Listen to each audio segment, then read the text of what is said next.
Assalamualaikum students, welcome again to my channel, The License of Literature. I hope all of you will be fine, happy and healthy. Today we are going to discuss a novel that is written by Mohsin Hamid, The Reluctant Fundamentalist. Mohsin Hamid actually he was born in 1971 in Lahore, Pakistan, and then moved to US just at the age of 18. और वहाँ पे उन्होंने management as a management consultant भी work किया और फिर as a freelance journalist back in Lahore उन्होंने study work किया स्टार्ट किया. फ्रीलांस जर्नलिस्ट वो होते हैं जो कि किसी मैगजीन या किसी न्यूज़पेपर या कोई अदर किसी और ऑर्गेनाइजेशन के लिए जो वर्क करते हैं उनके साथ एक कॉन्ट्रैक्ट साइन होता है और उनके लिए लिखते हैं वो लोग. तो वापस लाहौर आके मोहसिन हामिद ने ये वाला काम स्टार्ट किया. तो अब हम आते हैं स्टोरी की तरफ. स्टोरी जो है ये एक यंग पाकिस्तानी मैन के बारे में स्टोरी है जो कि वहाँ प्रिंसटन यूनिवर्सिटी में जाता है स्टडी करने के लिए और वहाँ पे एक हाई पेइंग जॉब भी उसको मिल जाती है और फिर उसको फील होता है कि वो he is deceived by the hands of Americans और वो अपनी ही आइडेंटिटी को जो डिस्ट्रॉय कर रहा है वहाँ पे और वो अपनी ही कंट्री का अगेंस्ट जो है वो यूज़ हो रहा है. तो फिर वो वापस अपनी कंट्री अपने वापस पाकिस्तान में आ जाते हैं. तो अब हम बात करते हैं इसके कुछ कैरेक्टर्स की जो इसके अंदर यूज़ होंगे. नंबर 1 पे इसके अंदर कैरेक्टर है चंगेज़ का जो कि बहुत इंपॉर्टेंट कैरेक्टर है, मेन कैरेक्टर प्रोटैगनिस्ट है इस स्टोरी का. वो है चंगेज़ जो कि अमेरिका जाता है, प्रिंसटन यूनिवर्सिटी में स्टडी करता है, वहाँ पे ग्रेजुएशन करता है और फिर जब 9/11 अटैक्स के बाद उसको रियलाइज होता है उसकी जो जॉब है वो ठीक नहीं है और वो लोग उसको उसी की कंट्री के अगेंस्ट यूज कर रहे हैं. तो फिर वो वहां से वापस आ जाता है पाकिस्तान में. तो उसके अंदर दूसरा एक कैरेक्टर है एरिका का जो कि नेटिव अमेरिकन है, वहाँ पे एक यंग लेडी है वहाँ की और उसी प्रिंसटन यूनिवर्सिटी में ही उसी यूनिवर्सिटी की वो ग्रेजुएट स्टूडेंट है. और क्रिस इसके अंदर क्रिस जो फिजिकली अपियर तो नहीं होता स्टोरी के अंदर लेकिन उसका जिक्र होता है स्टोरी के अंदर. वो होता है कि वो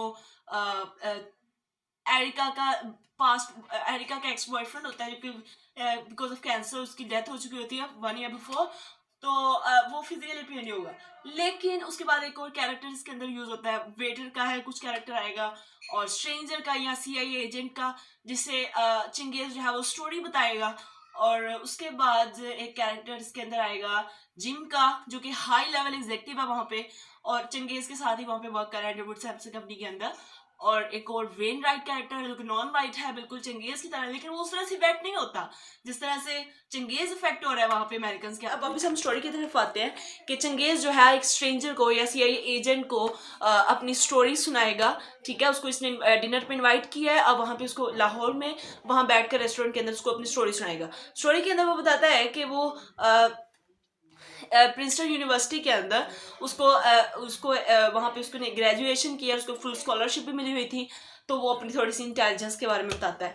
तो उसके बाद उसको एक वहाँ पे अंडरवुड सैमसन एंड कंपनी के अंदर उसको जॉब भी मिल गई है. ठीक है, और फिर वो एक वेकेशंस के ऊपर ग्रीस के अंदर जाता है वहाँ पे अपने कुछ फ्रेंड्स के साथ. Before joining the job he went to Greece with his friends.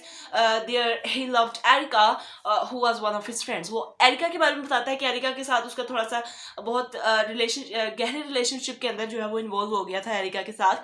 और एरिका और के साथ रिलेशन भी थोड़ा सा बताया और उसने अपनी जॉब अंडरवुड सैमसन कंपनी के अंदर जो उसने जॉब स्टार्ट की उस बारे में बताता है. वहाँ पे उसको बोलता है कि एक कोटेशन यहाँ पे टेक्स्ट के अंदर से अगर हम देखते हैं तो वो ये है कि I was confident of getting any job, कि मैं बहुत ज़्यादा कॉन्फिडेंट था कि मुझे कोई अच्छी सी जॉब मिल जाएगी. पाकिस्तानियों का मसला ये होता है कि इन लोगों को क्या होता है कि यहाँ से बाहर जाने की पड़ी हुई होती है कि हम लोग बाहर चले जाएं, वहाँ पे जाके सेटल्ड हो जाएं, वहाँ पे नेशनलिटी हमें मिल जाए, तो वहाँ पे अच्छी सी जॉब मिल जाए, भले ही वहाँ पे जाके हमें कुछ भी करना पड़े.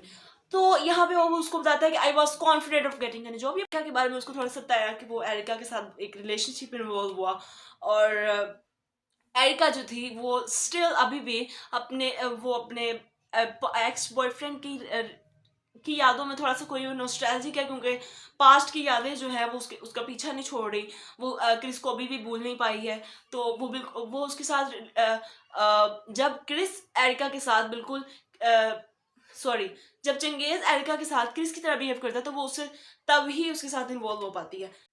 एरिका जो है उसको अपने बॉयफ्रेंड के बारे में बताती है और उसको अपने कुछ पैशंस के बारे में बताती है कि वो टेक्स्ट से अगर हम एक लाइन देखें टेक्स्ट में वो देखते हैं कहती है कि I wanted to be a novelist. कि वो उसको बताती है कि वो एक नॉवलिस्ट बनना चाहती थी, इसे कुछ शेयरिंग करती है क्योंकि वो क्रिस के बारे में उसने सारा कुछ बताया उसको, और फिर अपने कुछ अपनी विशेस के बारे में भी बताया। और जैसे कि मैंने आपको बताया कि वो बिल्कुल चंगेज़ जो है वो तब जब एक्ट करता था क्रिस की तरह, तब ही वो उसके साथ जो है वो इन्वॉल्व हो पाती थी। तो ये कुछ उनके कॉम्प्लेक्सेस थे थोड़े एरिका के साथ। और यहाँ पे अगर हम अमेरिकन कल्चर को देखें तो जब टेक्सचुअल लाइंस हम देखते हैं कि जब वो बताते हैं कि she ordered a beer, I did the same, तो चंगेज़ ये बात बताता है कि उसने जो है वो बियर को ऑर्डर किया और मैंने भी वही किया। तो यहाँ पे कुछ अमेरिकन कल्चर को देखा जाता है। और हमारा नाम, जैसे मैंने आपको बताया कि मुस्लिम है, वैसे नहीं है, इनका कोई इस्लाम से दूर दूर तक इनका तो कोई ताल्लुक नहीं है। तो ये जब ये वहाँ पे जाते हैं तो बिल्कुल उसी रंग में अपने आप को ढालने की कोशिश करते हैं और इसको एक बड़ा अपने लिए बड़े ज़बरदस्त किस्म की बात समझते हैं अपने लिए। लेकिन ऐसा बिल्कुल नहीं है, बिल्कुल गलत बात है। ये लोग ऐसे होते हैं, ये लोग जो होते हैं ये एक्चुअली अपने रिलीजन को छोड़ चुके होते हैं और रिलीजन के नाम पे एक धब्बा होते हैं, और जो अपने कंट्री को, अपने रिलीजन को एंटी पोर्ट्रे कर रहे होते हैं। ठीक है। दूसरी बात, इसके बाद अगर हमने देखा कि चंगेज जो था, Changez was in Manila for a project when World Trade Center was attacked by terrorist. और टेररिस्ट ने जब अटैक किया, वो 9/11 का अटैक हुआ वहाँ पे, और फिर जब वो वापस आता है अपने न्यूयॉर्क के अंदर, तो वहाँ एयरपोर्ट के ऊपर उसको एज ए ट्रीटेड जो है उसको एज ए फॉरेनर जो है उसको ट्रीट किया गया। He was treated as a stranger, as a foreigner, और they forget all his services for America. और वो बताता है चंगेज जो है, टेक्स्ट से अगर हम एक लाइन देखते हैं, टेक्स्ट में बात डिस्कस की गई है कि चंगेज बताता है कि I was escorted by the armed guards into a room where I was made to strip down to my boxer shorts I had। तो यहाँ पे हम देखते हैं कि उसको किस तरह से जो है वो ट्रीट किया। बेशक उसने बहुत ज़्यादा स्ट्रगल की कि वो अपने आप को अमेरिका के अंदर जो है अमेरिकन के साथ वो अपने आप को फिट कर ले, वहाँ पे स्ट्रॉन्ग कर ले, अपनी वहाँ पे जो उसकी नेशनैलिटी है उसको भी स्ट्रॉन्ग करे। लेकिन वो जितना भी कुछ कर ले, लेकिन वहाँ पे वो एज ए स्ट्रेंजर ही रहेगा।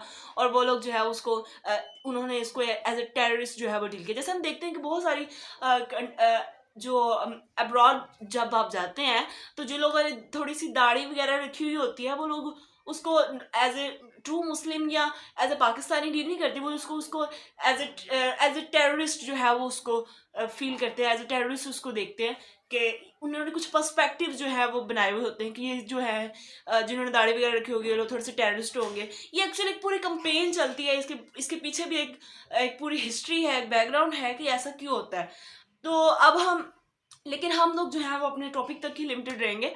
तो इसमें क्या होता है कि जब उसने अपनी दाढ़ी के बारे में भी थोड़ा सा बताया उन्हें कि जब उसको देखते हैं वो लोग तो उसको कहते हैं कि do not frighten by my beard sir, I am a true lover of America. वो उन्हें रियलाइज कराने की कोशिश करता है कि वो एक ट्रू लवर है अमेरिका का, और उसके साथ ऐसे ट्रीट ना किया जाए, उसकी दाढ़ी को देख के उसको टेररिस्ट ना समझा जाए। लेकिन वो लोग जो थे वो उसको बिल्कुल एज ए टेररिस्ट ही डील करेंगे, उसको बिल्कुल कि इसका जो है वो हाथ होगा किसी ये वर्ल्ड ट्रेड सेंटर के। वर्ल्ड ट्रेड सेंटर जो ये इसके ऊपर एक अलग बात हो सकती है कि ये जो है ये उन्हीं की एक प्री प्लान सारा प्रोग्राम था। और अब हम बात करते हैं कि जब अब 9/11 अटैक्स हो चुके हैं, ठीक है, ट्विन टावर्स जो है वो कोलैप्स हो चुके हैं। अब जो चंगेज का जो एक रिएक्शन है वो उन सारी चीज़ों के बाद उसका रिएक्शन क्या है। टेक्स्ट में ये चीज़ सर्टिफाइड है टेक्स्ट से कि New York was in morning for the destruction of world Trade centre. और फिर चंगेज जो है इसकी अपनी अगर ऑब्जर्वेशन देखे, अगर चंगेज का थोड़ा सा रिएक्शन देखे कि वो सब अटैक्स होने के बाद चंगेज का क्या रिएक्शन था। चंगेज बोलता है कि I stared as one and then the other of the twin towers of New York's World Trade Center collapsed and then I smiled। Actually हम लोग जो होते हैं, हम जो नेटिव होते हैं ना किसी भी कंट्री के, अगर कोई पाकिस्तानी है यहाँ से वो किसी कंट्री में चला जाता है, बेशक वो वहाँ पे चला जाता है, वहाँ पे वर्क भी करेगा, स्ट्रगल भी करेगा, अर्न भी करेगा, लेकिन उसके अंदर जो एक उसकी पेट्रियोटिक स्पिरिट जो होता है ना, उसके अंदर हर इंसान के अंदर मौजूद होता है, जो उसकी अपनी सरजमीन को लेकर उसके अंदर मौजूद होता है, जो जिसको कभी भी रिमूव नहीं किया जा सकता, जो कभी भी ख़त्म नहीं होता। बेशक उसको दबाया तो जा सकता है, उसको किसी टाइम के लिए, किसी मौके के ऊपर उसको दबाया तो जा सकता है उसको, लेकिन उसको ख़त्म नहीं किया जा सकती। किसी ना किसी टाइम के ऊपर वो स्पिरिट जो है, वो पेट्रियोटिक स्पिरिट जो है, वो ज़रूर बाहर आएगा। ठीक है, इसी तरह चंगेज़ ने भी ये चीज़ शो कर दी कि वो एक ट्रू पाकिस्तानी है, चाहे वो true lover of Pakistan, not of America. तो वो उसने ये चीज़ प्रूव कर दी है। अब हम बात करते हैं कि जब वो पाकिस्तान वापस आ गया, अब उसको जब भी उसने सारी चीज़ें जो है वो ऑब्जर्व कर ली कि उसको तो जो है उसको कंट्री के ही अगेंस्ट यूज़ किया जा रहा है, तो वो तो यूज़ हो रहा है अमेरिकन के हाथों। ठीक है, उसको जब अमेरिकन जो है उसको रिसीव कर रहे हैं, तो अब वो वापस अपनी कंट्री में आ गया और उसने एंटी अमेरिका डेमोन्स्ट्रेटर्स जो है वो असेंबल करना शुरू किए, और उसके बाद उसने अपने अपने स्पिरिट को जो है वो चीज़ को उसने थोड़ा सा रियलाइज़ करवाया कि तो यहाँ पे जो है हमारी स्टोरी ख़त्म होती है द रिलक्टेंट फंडामेंटलिस्ट की। एक छोटी सी समरी में मैं आपको कोशिश की कि आपको एक्सप्लेन कर दूँ। तो अब हम इसके कुछ थीम्स को डिस्कस करेंगे। थीम्स इसके अंदर ह्यूमन कनेक्शन का थीम आ जाता है कि वहाँ पे चंगेज़ जब वहाँ पे गया है तो बहुत सारे लोगों के साथ उसने एक कनेक्शन डेवलप किए हैं, एरिका के साथ भी डेवलप किया, और उसके अलावा और कॉलीग्स जो वहाँ पे उसके बने, जिम था या और भी बहुत सारे लोग जिनके साथ उसने एक अपने रिलेशंस को जो है उसने लाया।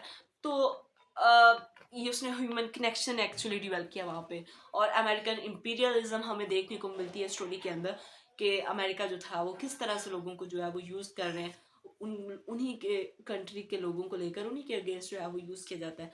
तो अमेरिकन इम्पीरियलिज्म देखने को हमें मिलती है आफ्टर 9/11 अटैक्स के बाद की जो सिचुएशन थी, जैसे कि चंगेज़ के साथ जब ट्रीट किया गया, तो वो हमें देखने को मिलता है। यहाँ पे पेट्रियोटिज्म देखने को मिलता है कि चंगेज़ के अंदर एक पेट्रियोटिक स्पिरिट था अपनी कंट्री को लेकर, जो कहीं ना कहीं उसके अंदर एग्जिस्ट करता था। तो जो है वो कहीं ना कहीं वो स्पिरिट जो है वो शो होता है। फंडामेंटलिज्म और रेसिज्म वगैरह हमें नजर कि अमेरिका जो है वो उसको एज अ टेररिस्ट डील करेंगे, उसको ट्रू लवर ऑफ अमेरिका कभी भी डील नहीं करेंगे, उसकी सारी सर्विसेज को वो जो है वो लोग जो है वो भूल जाते हैं। तो ये इसके कुछ थीम्स थे। अब हम इस टॉपिक को थोड़ा सा वाइड अप करते हैं। तो उम्मीद है आपको मेरा टॉपिक पसंद आया होगा और आपको हर चीज़ क्लियर हो गई होगी। मैंने एक शॉर्ट सी समरी के अंदर इस पूरे नॉवल को जो है वो थोड़ा सा कमेंट में मुझे ज़रूर बताइएगा। अगर आपको किसी और टॉपिक के ऊपर कोई वीडियोस चाहिए हो तो वो भी मुझे बता सकते हैं, और अपने आइडियाज़ मुझसे शेयर किया करें कि आपको किस टाइप की वीडियोस चाहिए। अगर आपको किसी और टॉपिक पे चाहिए हो तो वो भी आप बता सकते हैं। और लाइक शेयर सब्सक्राइब करना बिल्कुल ना भूलिएगा। बेल आइकन को भी प्रेस कर दीजिए ताकि आने वाली मजीद वीडियोज़ आप तक बाकायदा पहुँचती रहें। दुआ में याद रखिएगा। अल्लाह हाफ़िज़।